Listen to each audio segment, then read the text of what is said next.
ఎప్పుడైనా దేవుని యొక్క విషయంలో అశ్రద్ధ నువ్వు చేసావంటే నీ వైభవం, దేవుడిచ్చిన వైభవం నుండి నువ్వు పడిపోతావు, కోల్పోతావు. ఇది ఇశ్రాయేలీయుల యొక్క మొదటి రాజు నుండి మనము నేర్చుకోవచ్చు. సౌలుతో ఏమన్నాడంటే యెహోవా దేవుడు ఈ అమాలేకీలందరినీ కూడా మొత్తం అందరినీ కూడా ఏం చేయాలి, నువ్వు సంహరించేయాలి, నిర్మూలించాలి అని చెప్పాడు. యెహోవా దేవుడు చెప్పిన పని చేయలేదా? చేశాడు. అమాలేకీల మీదకి వెళ్ళాడు, దండయాత్రకు వెళ్ళాడు, రాజ్యం మీదకి వెళ్ళాడు, అందరినీ సంహరించాడు. ఎడ్లను, పశువులను, మనుషులను, చిన్నవారిని అందరినీ సంహరించాడు. అది సౌలు ప్రణాళిక కాదు, యెహోవా దేవుడు చెప్పిన మాటయే. యెహోవా దేవుడు చెప్పిన పని చేశాడు.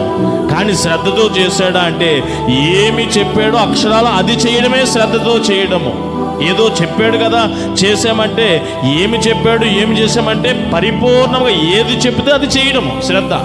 ఏ శాసము కూడా మిగల్చకుండా నువ్వు అమాలేకీలను నువ్వు నిర్మూలపరచు అంటే శాసము మిగిల్చాడు, కార్యము చేశాడు. కానీ కొన్ని బలిష్టమైనటువంటి పశువులను, ఎడ్లను, గాడిదలను వీటిని పక్కకు పెట్టుకున్నాడు. అసలు చంపవలసినటువంటి ప్రజలందరినీ కూడా చంపేశాడు, కానీ రాజును మాత్రం ప్రాణాలతో ఉంచేశాడు. రాజుని కూడా చంపేయాలి కదా, అమాలేకీల రాజుని చంపలేదు. పశువులను కొన్ని పక్కన పెట్టాడు.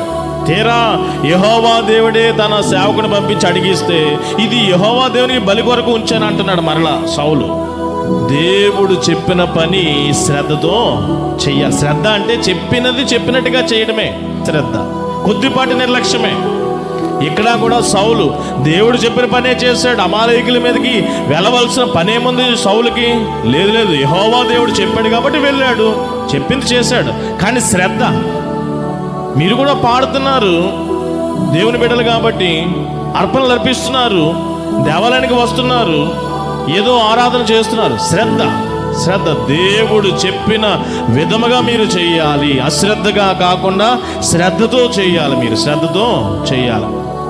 అశ్రద్ధతో మనము చేసిన ఎడల సౌలు వలె మన వైభవమును మనము కోల్పోతాం. దేవుని ప్రజలు ఒక ఉన్నతమైనటువంటి రాజ్యముగా ఏర్పడి దాని మీద మొట్టమొదటిసారి ఒక అధికారిగా, రాజుగా సింహాసనమును అధిష్ఠించాడు, ఆసీనుడైనాడు. ఆ వైభవము తన కుటుంబంలో ఉండాలి, తన కుమారులు అనుభవించాలి, తరతరములు కూడా రావాలి కదా. కానీ ఆ యోగ్యత ఆ వైభవము కోల్పోయాడు. తాను కోల్పోయాడు, తన కుటుంబానికి కూడా లేదా ఆ యొక్క వైభవం. మీరు కూడా దేవుని విషయంలో శ్రద్ధతో కాకుండా అశ్రద్ధతో కానీ ఉన్నట్లయితే ఆ వైభవం పోత, దేవుడు మీకు ఇచ్చిన ఈ వైభవం పోగొట్టుకుంటారు, జారిపోతుంది.